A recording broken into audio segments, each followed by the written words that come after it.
Hello, this is JL Claiborne coming to you for another episode of Philanthropy at its Best. Today we're interviewing another great organization, highlighting and sharing with you about the great work they're doing in the community, changing lives and making an impact for the greater community at large. Stay tuned. Hi, I'm Nania Weche. I'm the Communications Manager for MEND, Meet Each Need with Dignity.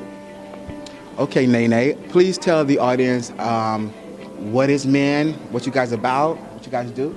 Yeah, sure. MEND is an anti-poverty agency. So our mission really is to break the bonds of poverty and foster self-reliance in our community. So we serve the northeast end of the San Fernando Valley and the 9 surrounding cities. So like Arleta, Silmar, Pacoima. We're actually located in Pacoima. And we've been around now for about 44 years, offering social services like food, clothing. We have a dental, medical, eye care clinics. We also have a job training program, youth services. So we have a whole host of programs that basically work holistically to lift our clients out of poverty. So this is a compilation of great services you guys provide. Can somebody come and take one or two of those services and not the entire?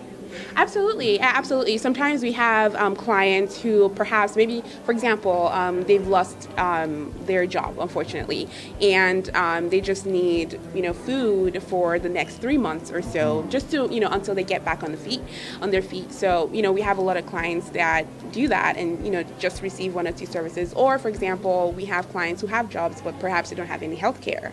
So they come in here and they receive the health care services. Or we have clients who already have a job looking to get a better job, and they can take advantage of our resume building classes, our job training classes, or maybe they want to sharpen their computer skills. So we have clients who do that as well. So you can, and we also have clients who use multiple of our services. So it kind of depends on the needs of the clients themselves. So I'm a person that's just coming into you guys' service building. So walk me through an intake process, if you will, of someone who's just coming in to take advantage of these services. Yeah. So usually when people come in, maybe, they've heard about the organization, they need a little bit of help. They come downstairs, talk to the reception desk, and the reception desk, they give them a number, and they go into our client intake department.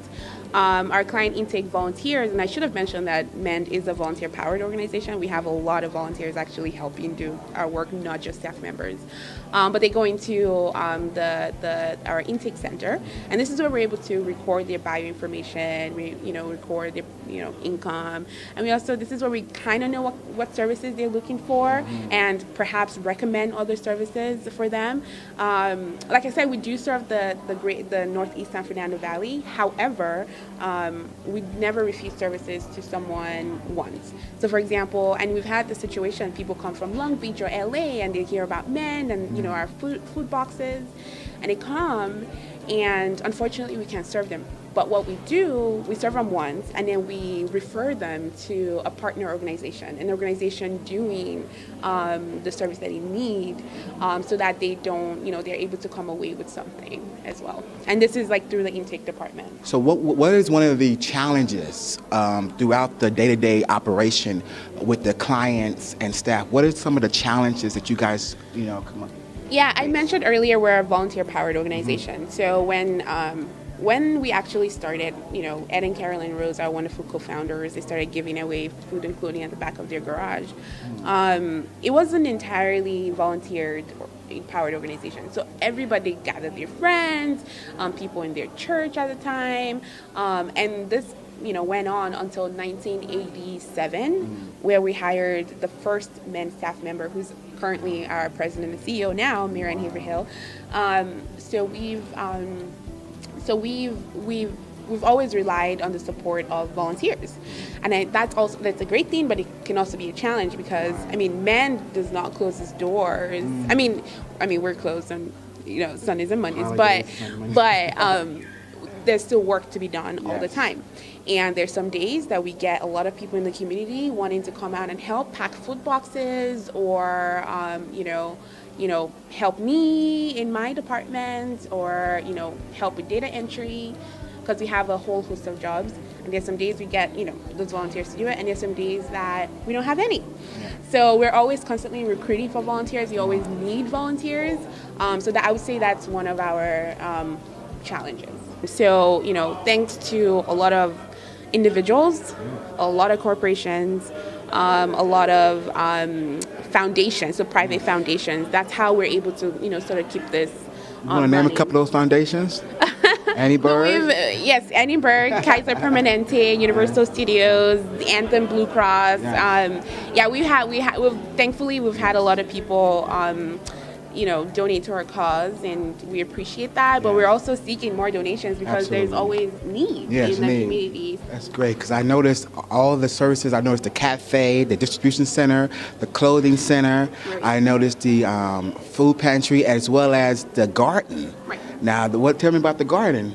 Yeah, so we have a home gardening program also called Grow Together Project. It was started a couple years ago by our assistant food bank director, now the food and sustainability director.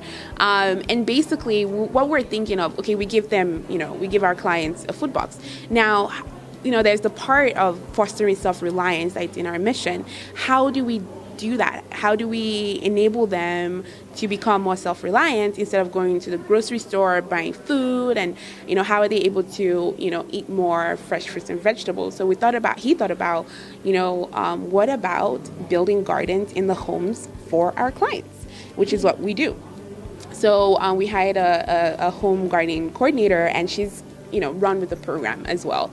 So now we've built about 180 gardens in the area that we serve, and a lot of our clients, grow their own tomatoes, peppers, cilantro, squash, all types of fruits and vegetables. And really, it eliminates them for going to spending a lot of money, right, on food, but also they're able to grow, like I said, fresh fruits and vegetables. And also one thing you will notice from a lot of our food boxes, it's nutritional food. So we don't give our clients soda or anything bad for them because we want them to be healthy and eat food kind of like how we eat food. 47% of our clients are diabetic, so this teaches them how to eat clean, how to be clean, and then hopefully our hope is that they are able to spread this in the community. And also another dynamic to what the service they provide, you also mother and children. You have children too that are welcome at the facility here.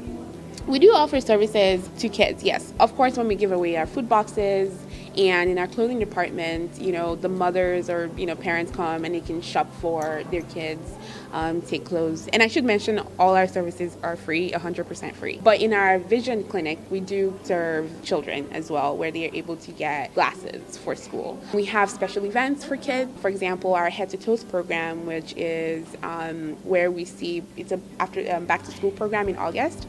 We give away backpacks, free dental screening, free eye care screening. We bring basketball players for them to play basketball. So we have different activities for kids. Or our Christmas and Spring activity, that's with Universal Studios. They come out here and basically turn the entire MEND Center into a mini Universal Studios for the kids. Of course, our Christmas basket program that just happened, where parents can come and choose toys for their kids. So and then of course we have a youth services program, an after school tutoring program and youth enrichment. So after school they're there, they get tutoring services, but we also take them on field trips to, last year they did like a Hill to Bay field trip. They went to the mayor's, the Getty House, the mayor's, official residence in LA. So we do offer services for our little less clients, as we call them. And so one of the things that stood out to me, MEND, let the people know, what do each letter stands for? MEND is Meet Each Need with Dignity. Yes, and I want to really bring focus on that last word, dignity, because I really believe this organization has kind of captured that word, and I wanted to elaborate on that word for a second, because we've done other interviews with other organizations, homeless organizations, and I think there's a comparison, there's a difference.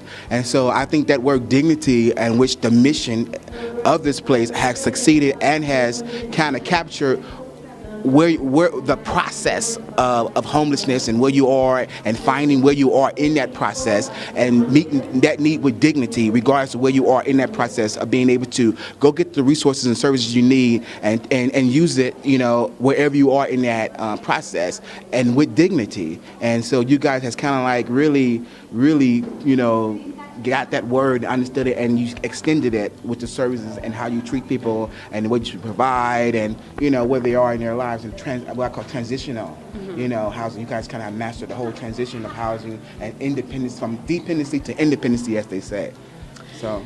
Yes, I mean, you did touch on a very good word. That, I mean, when our co-founders, first started this organization, there was a lot of emphasis on dignity, because there are a lot of organizations, or you go to a lot of places, and you see quote unquote poor people. Yeah. And I think a lot of people have the perception of poor people being lazy, and when you see, a lot of marketing towards poor people, it's very like dark and gray and just dreary. But one thing we've done really is, like, when you walk into the center, one thing you notice, there's a lot of color. Yeah. Our building has a lot of color, and that's because it's a happy place. Yeah. Because yes, people who come here have they have tough circumstances, but then they're able to come here, get the help they need, and do better in life. Yes. And why does that have to be so dark and gray, right, and not be dignified, as you said? So we always make it a conscious effort to provide dignity to our clients, and I think dignity also lends itself, in my opinion, to more happiness. People feel warm when they come here. MEND, to me, is like a little family, including our clients and the volunteers that walk through our doors daily. And my hope is that when people come in here, they're able to feel that dignity throughout and spread it in the world.